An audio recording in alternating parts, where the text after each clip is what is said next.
Congratulations, Ravinder, on getting All India Rank 501. Thank you sir, thank you so much sir. अ, तो रविंदर, आप जैसे कि आपकी ऑप्शनल मैथमेटिक्स है, जी सर। तो जो नए स्टूडेंट्स या जो न्यू एस्पिरेंट्स है which are basically thinking to take maths as optional, तो उनको आप क्या सजेस्ट करोगे कि मतलब किन एस्पिरेंट्स को मैथ्स एज ए ऑप्शनल सही रहेगा? आप पहले मैथ्स अगर आप लेने का सोच रहे हो तो पहले एक बार पी वाई क्यू वाला पेपर देख लो। आप 2-3 ईयर के पेपर में देखो, अगर आपको लग रहा है कि हाँ ये चीज़ें मैंने पढ़ी हुई हैं, सुनी हुई हैं, कुछ चीज़ें मैच खा रही है मेरे, मतलब कि पहले आप इंजीनियरिंग में पढ़े हैं या फिर आपने ग्रेजुएशन में पढ़ा है, तो हल्का सा अगर मैच खा रहा है आपका तो आप ले सकते हो। और दूसरा क्राइटेरिया होता है कि आप देखो कि अगर आप सब्जेक्ट इंजॉय करो, मैसेज मतलब कि आप पहले भी ग्रेजुएशन में किए हैं या इंजीनियरिंग में किए हैं, जहाँ भी किए हैं आपने देखा होगा कि अगर आपको इंटरेस्ट किस में, जीएस वाले में जो टॉपिक है, ह्यूमैनिटीज़ के टॉपिक है, अगर उसमें ज़्यादा पढ़ आराम से पढ़ते हो या इंटरेस्ट के साथ पढ़ते हो या मैथ्स को पढ़ते हो, अगर आपका इंटरेस्ट जीएस से ज़्यादा मैथ्स में ज़्यादा आ रहा है, आप मैथ्स को पढ़ने में इंजॉय करें, तो आपको मैथ्स सेलेक्ट करना चाहिए। ठीक है। अच्छा, जैसे आपने बोला कि भाई पीवाई क्यू देख लो आप 1-2 साल के, तो वो मतलब जैसे पहले कुछ रीडिंग करके उस टॉपिक की करें, या मतलब क्या किस टाइप का प्रोसेस दे सकते बस आपको सॉल्व मत करो, आप ये देखो कि आपने ये सब चीज़ें देखी हुई है नहीं है, बस ये रखोगे। जैसे पेपर देखोगे तो आपने लगेगा कि कुछ ओडी के क्वेश्चन आ रहे हैं, तो हमने ओडी पढ़े हुए हैं, तो मैं कि हाँ ये सब चीज़ें हमारी की हुई हैं। सेम मैट्रिक्स में लीनियर अलजेब्रा में कुछ डायमेंशन आ रहा है, स्पेस आ रहा है, तो ये सब चीज़ें मतलब बेसिक डायमेंशन तो ये हमने पढ़ी हुई सुनी हुई है। तो अगर देखो कि हाँ ये सब पढ़े हुए हैं, क्वेश्चन करने का ट्राई में, तो क्वेश्चन तो नहीं बनेगा वाला, नहीं बनने वाला नीचे में भी। आप 250 में से मे भी 20 नंबर का 40 नंबर का अटेम्प्ट कर दो उसमें, बट हैं? उस पर फोकस करने के बाद ये देखो कि हाँ मैंने पढ़ी हुई चीज़ें हैं ही नहीं है। कुछ टॉपिक नया आएगा चलेगा, एक दो टॉपिक में जो एकदम नए हैं आपने नहीं सुने, तो उसे लगेगा कि हम पढ़ सकते हैं, वो कवर कर सकते हैं। तो ये क्राइटेरिया रहता है कि आप अगर ये चीज़ें देखी हुई लग रही हैं आपको, उसमें पढ़ी हुई चीज़ें, तो आप मैथ्स सेलेक्ट ले कर सकते हो। ठीक है। जैसे इसी में जो मैथ्स जनरली जो इंजीनियरिंग बैकग्राउंड के स्टूडेंट्स होते हैं या बीएससी बैकग्राउंड के स्टूडेंट्स होते हैं, generally they opt for maths.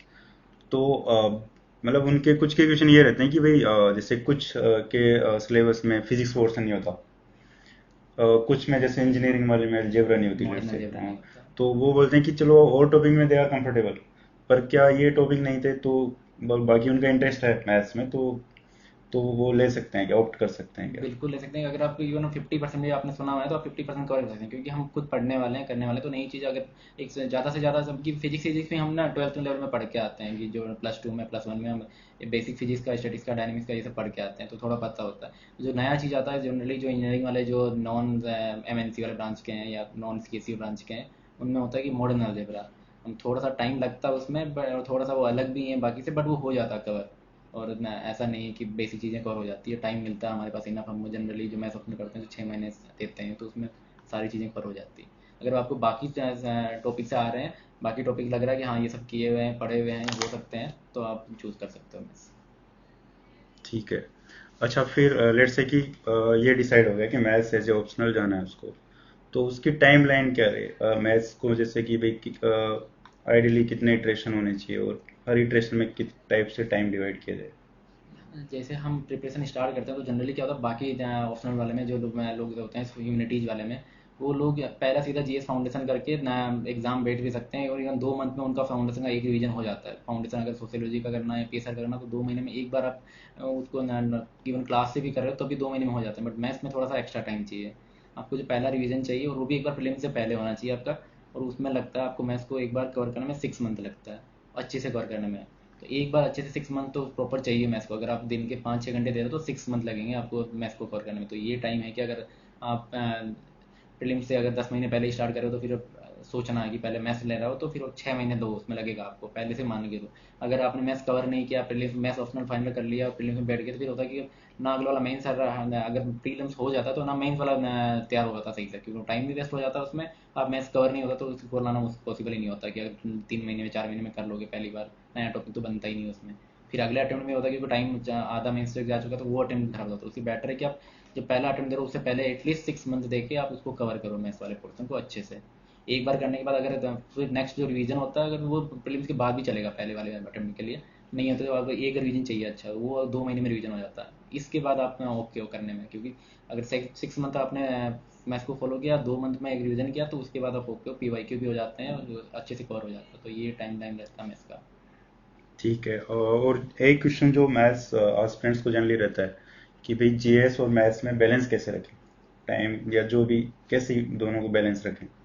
हम ये अपना आपको अपने आप को एनालाइज करना पड़ेगा कि आपका स्ट्रेंथ कौन सा, वीकनेस का है, किस में आपके इंप्रूवमेंट का स्कोप है, कितना स्कोप है इंप्रूवमेंट का, कितना हो सकता है मैक्स, और कौन सा मैक्सिमम फेच करने वाला है। अगर मैथ्स में आपका 250 है, आप दिख रहा है कि मैं 250 लायक हो और आप 300 ला सकते हो कुछ मेहनत में। सेम जीएस में है कि आप उसी मेहनत को जीएस में डालोगे तो मैं भी वो 360 से 380 भी पहुंचेगा स्कोर आपका। तो 20 नंबर का, इसमें 50 का, तो कितना स्कोप है। अगर आप मैथ्स में 300 पे लेवल पे या 290 लेवल पे, तो आप मैथ्स में इंप्रूवमेंट ज़्यादा स्कोप बचता नहीं है, तो उस टाइम पे आप जीएस में कर सकते हो। मतलब किस लेवल में आप, किस पोजीशन पे, उस पर आपको फोकस करना चाहिए टाइम का, कि ऑप्टिमम यूटिलाइजेशन आए।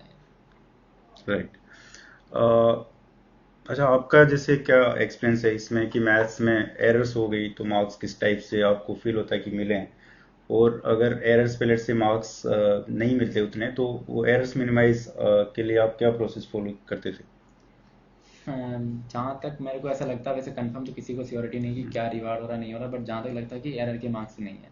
अगर आपने क्वेश्चन पूरा सही अटेम्प्ट किया है तो उसी के मार्क्स मिलते हैं। अगर किसी क्वेश्चन में सब पार्ट हो कि दो पार्ट हो, एक पार्ट करेक्ट किया एक गलत किया, तो उसमें आपको मार्क्स मिल जाएगा आधे पार्ट का। बट अगर एक ही क्वेश्चन में सिर्फ एक ही कैलकुलेशन पूछा इनिशियली में, भले मे भी आपने इनिशियली में कहीं, इनिशियली में एक साइन का मिस्टेक किया, बट इससे पूरी कैलकुलेशन चेंज हो जाती है, उस केस में फिर वो क्वेश्चन के मार्क्स आपको जीरो जैसे ही मानो। आप अगर 15 मार्क का 1 मार्क्स या 2 मार्क्स दे रहा है, वो कोई फर्क नहीं पड़ रहा है, क्योंकि 2 मार्क्स का फिर स्केलिंग होता तो वो बहुत ही कम हो जाता है इसमें वैसे भी। तो बेटर है कि आप कैलकुलेशन पे फोकस करो, कैलकुलेशन मिस्टेक करो ही मत। पहला चीज़ है कि जब क्वेश्चन कर रहे हो तो कंसंट्रेशन के साथ करो, कि आप उसी क्वेश्चन पे पूरा फोकस आपका हो। उसके जो पुराना क्वेश्चन हुआ उसको फॉरगेट करो, नेक्स्ट वाला क्वेश्चन को फॉरगेट करो। बस एक टाइम का हल्का ध्यान रखना पड़ता है, बट टाइम को भी ऐसा नहीं कि हर एक क्वेश्चन में आप घड़ी देखते रहे हो। उसमें होता है कि आप कंसंट्रेशन में टूटता है आपका। तो जनरली होता है कि जिस क्वेश्चन पे कैलकुलेशन पे फोकस करो उस पर रखो, तो साइन का वहीं पे एरर नहीं हो। कुछ लोग होते हैं कि बाद में भी आप वापस एक बार घुमा सकते हो, बट जनरली टाइम मिले तब।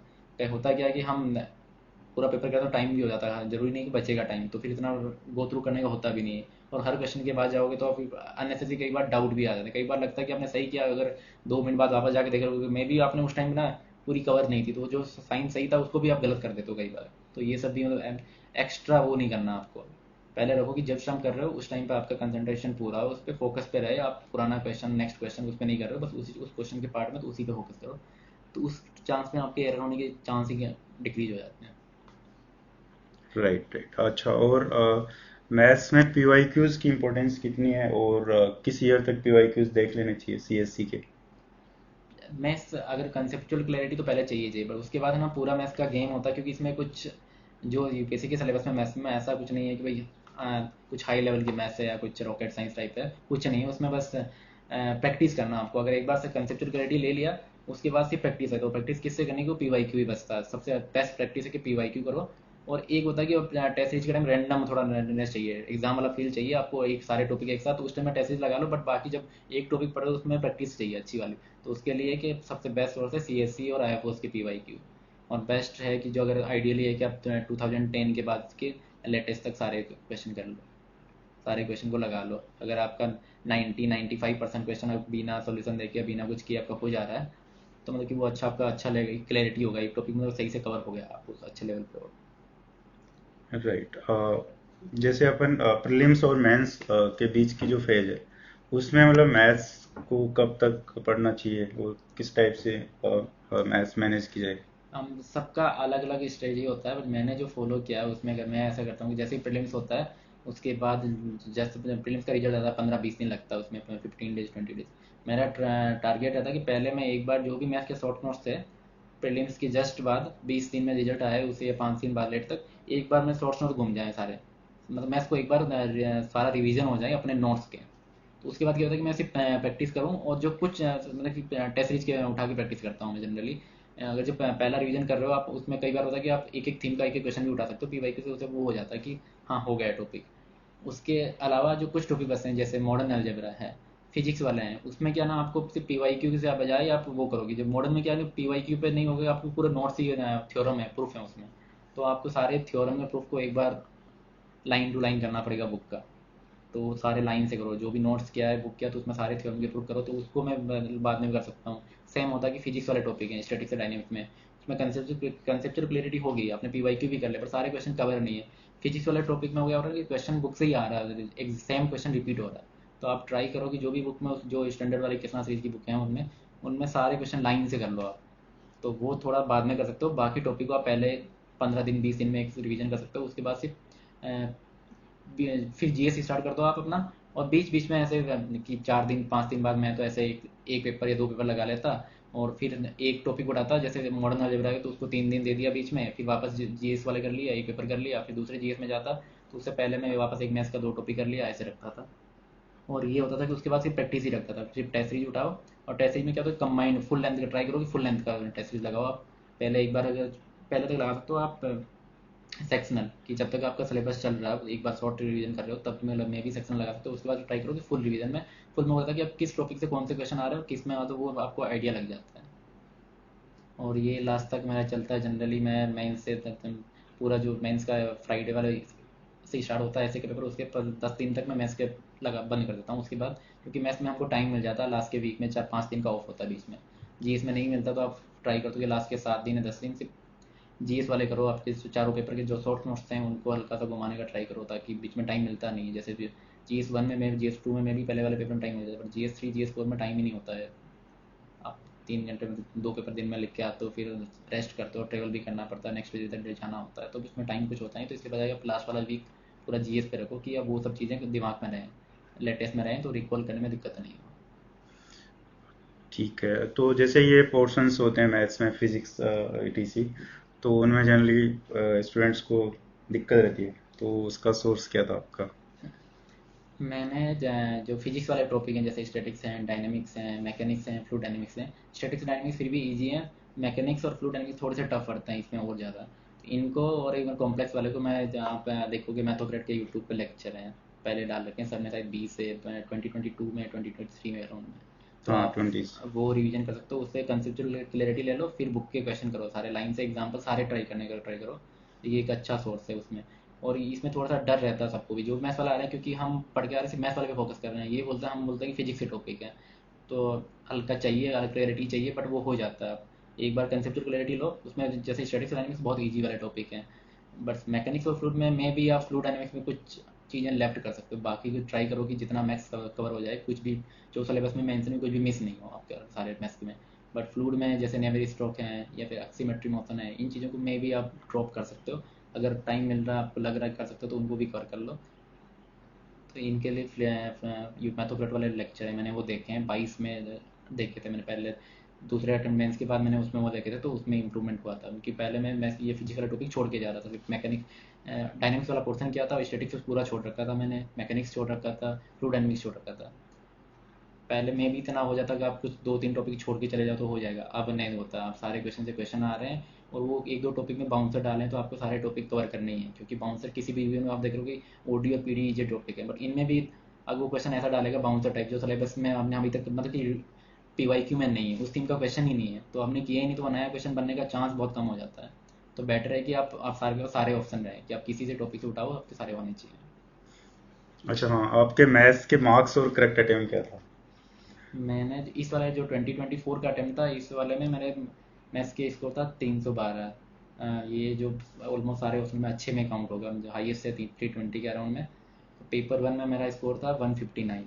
159 मैंने पेपर 1 में 245 का अटेम्प्ट किया था।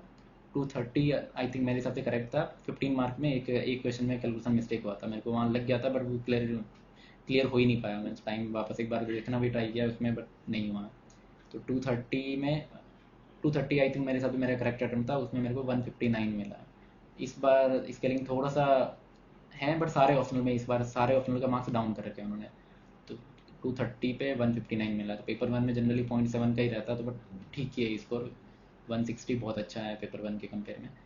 पेपर 2 में इस बार मेरे को मिला था 153। 153 मेरे को पहले 155 भी मिल रखे हैं, इससे कम अटेम्प्ट में करेक्ट अटेम्प्ट में, पर पता नहीं इस बार क्या सिस्टम था, मेरे को नहीं आइडिया। मेरा 22 में पेपर 2 में 155 था, बट इस बार 153 था। और करेक्ट अटेम्प्ट मेरे हिसाब से इस बार एकदम करेक्ट, तो कुछ क्वेश्चन वो होते हैं कि आप उसके उन्होंने क्या आंसर लिए हैं ये भी नहीं पता। जैसे क्वेश्चन था ओडी पीडी क्वेश्चन, पीडी का क्वेश्चन हाँ। था, जो जिसमें सरफेस निकालनी थी कि दो कंडीशन को सेटिस्फाई कर रही है वो वाली, तो वो वाले क्वेश्चन का एक और था जिसमें रिडक्शन टू कैनोनिकल फॉर्म पूछा था। तो इन दोनों राइट। क्वेश्चन के थोड़ा वो है। अगर मैं इन दोनों क्वेश्चन को हटाऊँ, ये पार्शियल करेक्ट तो थे मेरे, बट इनको हटाऊँ तो मेरे 215 टू 20 का अटेम्प्ट था पेपर 2 में करेक्ट, जहाँ मेरे को हम इसमें कुछ मैंने मिस्टेक किए थे, बट मैं कांट छांट काफ़ी किए थे मैंने, बट उनको क्रॉस करके वापस सही कर दिए थे आंसर। तो इतना प्रेजेंटेशन पे इतना मैं वो फोकस नहीं था, पेपर 2 में काफ़ी मिस्टेक किया था मैंने, बट उनको करना कट करके मैं सही कर दिया था क्वेश्चन को। तो इसको मिला के टू अराउंड 215 220 का अटेम्प्ट था करेक्ट, और उसमें मार्क्स मिला मेरे को 153। और इस बार पेपर 2 में भी पेपर स्केलिंग 2 में ज़्यादा हुई है। सबका ही स्केलिंग ज़्यादा हुआ है, हाँ। मैथ्स वाले में तो बहुत ज़्यादा हुआ है सबका ही। हम्म। जनरली पेपर 2 में होता है कि आपका पेपर 1 में अच्छा जितने क्वेश्चन का अटेम्प्ट कर रहे हो उसमें कम मार्क्स आता है, अगर पेपर में उससे कम होता है उससे ज़्यादा मार्क्स आ हाँ, जाते हैं। पहले पॉइंट एट एट हाँ, फाइव भी पॉइंट गया। एट एट फाइव भी आता था हाँ। कि 170 में भी आ जाते थे, बट हम्म। इस बार नहीं है। इस बार उन्होंने पेपर 2 को ज़्यादा टाइट किया। मे भी पेपर 1 से पेपर 2 टफ था, बट उन्होंने फिर भी स्केलिंग में टाइट रखा नहीं, उसको। उसमें पेपर 2 में ऐसा है कि जो 2-3 क्वेश्चन थे जो टफ थे, हाँ, वो वाले शायद हो वो गए थे। लोगों ने किए नहीं, कम किए होंगे। हाँ, और बाकी ट्रेडिशनल हाँ, रहे थे थोड़ा तो वो होता शायद है वो कि दो सेम क्वेश्चन लेवल ये पे आ हो। गए थे, ओडी के दोनों क्वेश्चन, पीडी के दोनों क्वेश्चन वो थे, पीडी के, हाँ। और एक वो तो उसमें था जो डायरेक्ट डेल्टा वाला क्वेश्चन भी सबको पता नहीं था, बट मेरे को वो सही अच्छा। करके आया था मैं, तो उसके बाद भी स्कोर थोड़ा डाउन में ही रहा था। तो लोगों को हुआ कि जो सेक्शन बी था उसमें तीनों क्वेश्चन में से एक भी पूरा करेक्ट हो नहीं रहता। ये राइट। 2 में पीडी वाले क्वेश्चन थे, एक में वो डायरेक्ट डेल्टा वाला था, तो उसमें भी नहीं हुआ था, बट मैं वो करके आया था सही वाला। और फ्लूइड वाला भी किए हुए थे क्वेश्चन, तो वो जो जो रिपीट हुआ था क्वेश्चन, वो इक्वेशन मोशन के मैंने किए हुए थे 2-3 बार क्वेश्चन वो। हाँ, वो प्रेशर वाला। हाँ, प्रेशर वाला हम्म। क्वेश्चन। तो अराउंड 215 पे करेक्ट था, और उसमें 153 मिला था। ठीक है रविंदर, आपका कुछ सजेशन जो आज फ्रेंड्स इस बार मेंस लिख रहे हैं अभी उनके लिए, या जो आगे लिखेंगे प्रीलिम्स मेंस वगैरह। अगर मैं मैथ्स वाला ऑप्शनल, आपका मैथ्स ऑप्शनल, तो मैं कहूँगा कि आप पहले एक बार प्लेन से बैठने से पहले एक बार अच्छे से कवर, एक बार सिलेबस हो जाए आपका बस। भले ही आपने इतने प्रैक्टिस नहीं है, बट या फिर कुछ कि आप प्रीलिम्स और मेंस के बीच में आपके पास तैयार रहे कंटेंट, शॉर्ट्स नोट भी हुए हैं आपके सारे टॉपिक के, अपने वर्ड में लिखे हुए, कुछ फॉर्मूला सीट हो, कुछ हल्की थ्योरम हो तो उसका ट्रिक आ रही है तो वो लिखा हुआ, तो ऐसा शॉर्ट्स नोट्स होना चाहिए आपके पहले बार। जब पहला इटरेशन हो जाए तो उसके बाद आपको जो पहला रिवीजन कर रहे हो तो आप उसमें ये बनाना चाहिए आपको।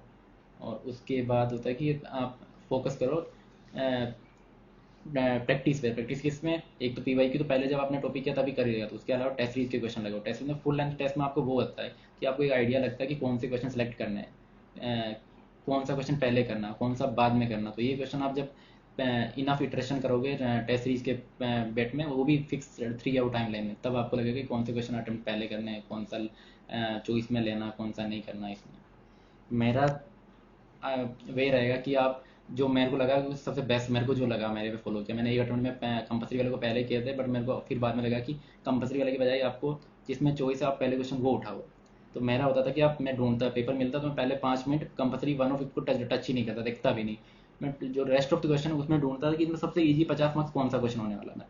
तो वो 50 मार्क्स का सेक्शन ए से एक क्वेश्चन उठाया तो उससे कर लिया, सेम सेक्शन बी से 50 मार्क्स का कर लिया। जनरली आपको 3-3 क्वेश्चन मिल जाए, 3 में से एक करना है आपको, इतने क्या 4-4 क्वेश्चन है, हाँ, 2 3 4, और तीन फोर तीन फोर तीन हाँ, 3-3 क्वेश्चन मतलब उसके कंपल्सरी के अलावा कंपल्सरी तीन के अलावा तीन 3-3 क्वेश्चन है। तीनों में से आप ऐसा कि एक ही क्वेश्चन दोनों सेक्शन में मिल ही जाता है जो आपको 100% आ रहा है।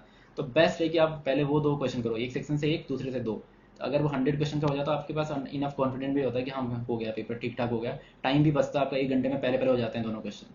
अगर 1 और 5 कंपल्सरी करोगे तो उसमें ना 1 घंटे से ज़्यादा लगता है आपका। और उसमें होता है कि आपको जनरली रहेगा 5, अगर एक फर्स्ट में कंपल्सरी में 5 पार्ट हैं, एक या दो नहीं हुआ, अगर पहला पार्ट ही सपोज नहीं हुआ, आपने स्टार्ट किया तो एकदम वो बन जाएगा, आप पूरा ना नेगेटिविटी प्रेशर लेके बैठोगे मैथ्स में। और ये करोगे तो इसमें कैलकुलेशन मिस्टेक होने का बहुत चांस है आगे। अगर पहले से होगा कि हमारा अच्छा नहीं होगा पेपर, आप सोच रहे हो ये 230 240 अटेम्प्ट करने वाला, और पहले ही क्वेश्चन के पहले 2 पार्ट आपके कंपल्सरी हैं वो नहीं बने, तो फिर आपका रहेगा माइंडसेट में कि मेरा पेपर बिगड़ गया, और उसमें और बिगाड़ लोगे, जो आप आती चीज़ें वो भी बिगड़ जाएगी। इससे बेटर है कि आप कि जो चॉइस वाले क्वेश्चन है वो कम टाइम में हो जाते हैं, तो 50-50 मार्क्स के वो करो। फिर अगर 50 मार्क्स में जाए एक क्वेश्चन बचता है 50 मार्क्स का, जो चॉइस वाला, या तो वो सेलेक्ट कर लो, किसी में लग रहा है 100% नहीं लग रहा, जिसमें 2 पार्ट्स बन रहे हैं एक छोड़ रहे हैं, तो वो भी कर सकते हो पहले। और फिर कंपल्सरी में 1 और 5 में जो बन रहे हैं वो करो पहले। फिर लास्ट में जो टाइम बचता है जिसमें आपको लग रहा है हल्का डाउट है या कुछ ट्रिक लगा सकती है, उसमें इनफ टाइम लो, आप सोचो, जनरली बन जाते हैं। एक दो बाउंसर आता है तो वो सबके लिए बाउंसर है, अगर ज़्यादा लोड नहीं लेना। अगर 230 240 का अटेम्प्ट हो जा रहा है करेक्ट, 10 मार्क्स का 15 मार्क्स का छूट रहा है तो चलेगा, वो 20 मार्क्स तक आराम से। 20 मार्क्स अगर दोनों पेपर में अगर 20-20 मार्क्स के क्वेश्चन छोड़ के भी आप आराम से 310 320 तक पहुँच सकते हो। बस राइट। वह है कि जो आपको आ रहे हैं उनमें कैलकुलेशन मिस्टेक नहीं करना, क्योंकि वो बहुत वो वाले मिस्टेक, कॉस्टली मिस्टेक है ठीक है रविंदर, थैंक यू। इसमें। Thank you.